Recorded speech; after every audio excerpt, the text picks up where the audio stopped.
भगवान ने उपासना को परिपक्व करने के लिए बताया।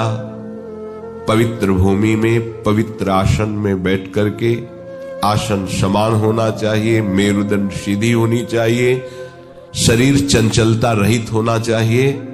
फिर आप चाहे नाम ध्यान में हो या रूप ध्यान में हो या मानसिक सेवा में हो, तब पहले शरीर को स्थित करो, मन को एकाग्र करो और पवित्र स्थान में बैठ करके, न ऊंचा न नीचा, सम होना चाहिए।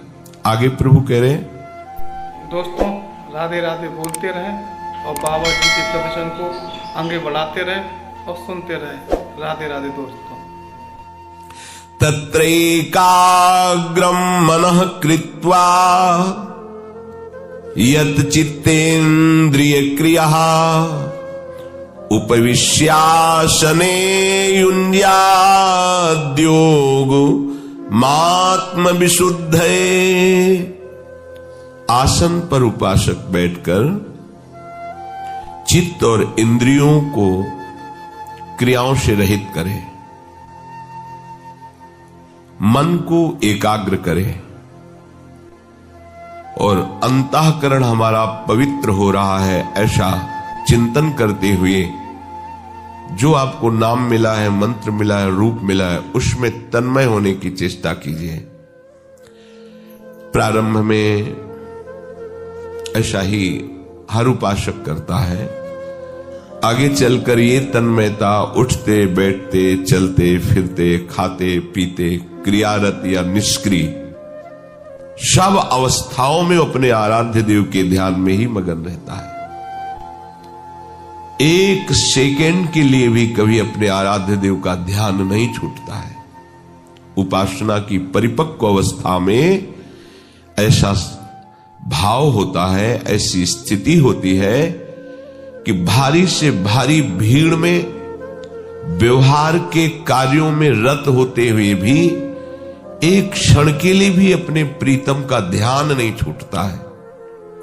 यह आया भजन से, सेवा से, प्रभु की शरणागति से, प्रभु की आराधना से। उपविश्य, आसन पर, आसन में ही बैठे, सिद्धासन, पद्मासन, सुखासन, ये बहुत लाभदायक है। बिना ब्रह्मचर्य के कोई दो आसनों पे तो बैठ ही नहीं सकता। सिद्धासन और पद्मासन, इनकी पहली बैठने की पद्धति में 48 मिनट रखा जाता है, 2 घड़ी, और पूर्णता की तरफ गति रखने पर 3 घंटे, बिना हिले डुले, बिना किसी तरह की चंचलता किए, शांत भाव से पद्मासन लगा के। गुरु कृपा से इसका पूर्वाभ्यास हुआ है।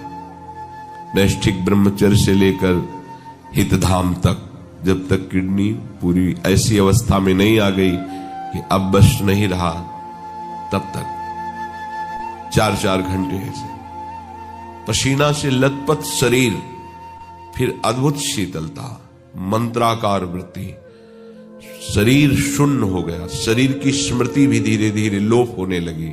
ऐसा होता है। आपको भी समय मिले तो 24 घंटे में कम से कम 48 मिनट बैठने का, ये ब्रह्मचर्य में बहुत सहायक है। शरीर में अब कोई पूर्व प्रारब्धवश असाध्य रोग प्रकट हो जाए, कर्म फल भुगाने के लिए, वो बात तो अलग है। अन्यथा आसनों पर बैठने वाले उपासक को, जैसे गांठ में दर्द है, कमर में दर्द है, या और भी ब्लड प्रेशर है, दिल की बीमारी है, शुगर है, ये नहीं हो सकता, क्योंकि ऐसा रक्त का शोधन होता है आसन से, पूर्ण पवित्र रक्त हो जाता है। जो आसनों पर बैठता है वो ज्यादा पा भी नहीं सकता भोजन, उचित आहार करेगा, उसको नींद भी उचित ही आएगी, क्योंकि इतनी ऊर्जा शक्ति पैदा हो जाती है कि वो उसे लेटने नहीं देती। थोड़ी देर विश्राम में लगता, बहुत विश्राम हो गया। ये आसनों का प्रभाव होता है, देखा है इस आसन के प्रभाव को। और सिद्धासन तो पद्मासन से भी श्रेष्ठ है। इस सिद्धासन पर वही बैठ सकता है जो ब्रह्मचारी, पहचान नहीं, बैठ ही नहीं सकता। एड़ी, गुदादार और मूत्रेंद्री के बीच के स्थान में होती है बाएं पैर की एड़ी, और दाहिने पैर की पूरी पोजीशन ऊपर मूत्रेंद्री के ही होती है। पूरा मेरुदंड सीधा, गर्दन सीधी, हाथ ऐसे रखे हुए, रख दिया 3 घंटे हिलना ही नहीं। पूरा शरीर 40 मिनट के बाद भीषण दर्द होता है, जिसका अभ्यास परिपक्व नहीं हो। वो दर्द केवल भगवद आश्रित और ब्रह्मचारी सह सकता है, दूसरा नहीं। आप करके देख लो, पद्मासन करके 48 मिनट घड़ी के देखे हुए, अगर आप ठीक संयम से हैं तो आप सह जाएंगे, अन्यथा नहीं। ये आसन हर जवान साधक को आवश्यक है, चाहे प्रेम मार्ग के हो। परमानंद दास जी आश्रम में ही बैठे समाधिस्थ थे। श्रीपाद प्रबोधानंद जी ने जब विश्राम घाट से दर्शन किया, यमुना जी के पावन पुलिन पर बैठे हुए शांत एकांत आसन पर बैठे हुए सदगुरुदेव भगवान को भी देखा है। अगर आप कुछ क्षण आसन पर बैठे हैं तो आपको खुद आनंद की अनुभूति होगी। पर आसन पे वही बैठ सकता है जो संयमी है, ध्यान रखना। अगर ब्रह्मचर्य आप क्षय करते हैं और आसनों पर बैठ गए तो बीमार होना शुरू हो जाएंगे। ये साधारण आसन नहीं, ये यौगिक आसन है, उनके लिए है जो एकदम भगवत मार्ग में लक्ष्य भेद करने के लिए कमर कस ली है।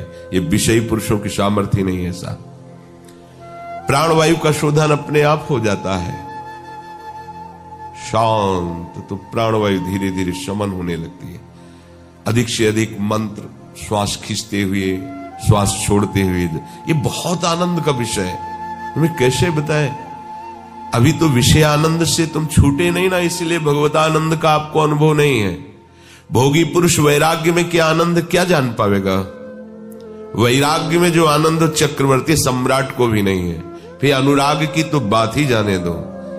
राग त्यागी वैरागी जिस सुख का अनुभव करता है वो सम्राट को भी नहीं है। और जो वैराग्य के ऊपर अनुराग में स्थित है, 14 भुवनों का स्वामी होने पर भी उसको सुख नहीं मिलेगा जो अनुरागी को सुख मिलता है। एक क्षण में जो भगवत प्रेमी महात्मा को सुख मिलता है तो उसके एक क्षण के सुख के समान सोचो। ऐसे ही महापुरुष के लिए गोस्वामी जी ने लिखा है, तात स्वर्ग अपवर्ग सुख धरी तुलाए कंग, तूल न ताहे सकल मिल जो सुख लव सत्संग। लव मात्र के समय में यदि ऐसे भगवत प्रेमी महात्मा का संग मिल जाए तो उसके सामने स्वर्ग और मोक्ष क्या, फिर उस महात्मा को कितना सुख होगा अभी आप अनुमान भी नहीं लगा सकते, क्योंकि विषयानंद ही आपका लक्ष्य है। जिस समय भगवदानंद होगा तो उसकी पहचान है, ब्रह्मादिक के भोग सब विषम लागत ताही, नारायण ब्रज चंद की लगन लगी है जाई।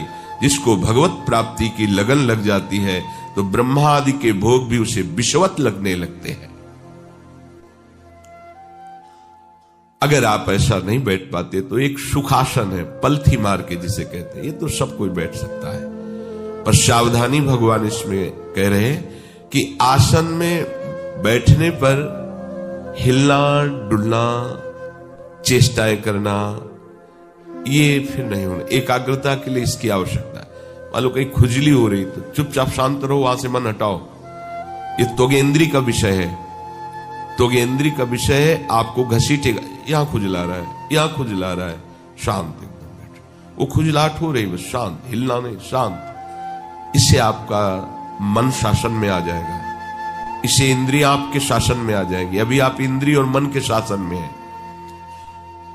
आसन में बैठे, सुखासन में यदि जीवन संयम में नहीं रहा तो ये जो कफ बात पित्त है, यही तीनों शरीर के प्रधान क्षेत्र हैं। आयुर्वेद में इन्हीं तीनों का उपचार, बड़े बड़े रोग इसी से होते हैं। और कफ बात पित्त तीनों का संयमन हो जाता है आसन में बैठने वाले का। ये बता रहे तीनों काल गंगा जी का स्नान होता था, प्रातः और फिर 9 बजे और फिर शाम के 4 बजे, और जटाओं सहित होता था। कभी स्वेटर नहीं, कभी कंबल नहीं, लेकिन कभी जुकाम नहीं हुआ, कभी। वीडियो को लाइक करें और चैनल को सब्सक्राइब करें और राधे राधे कमेंट में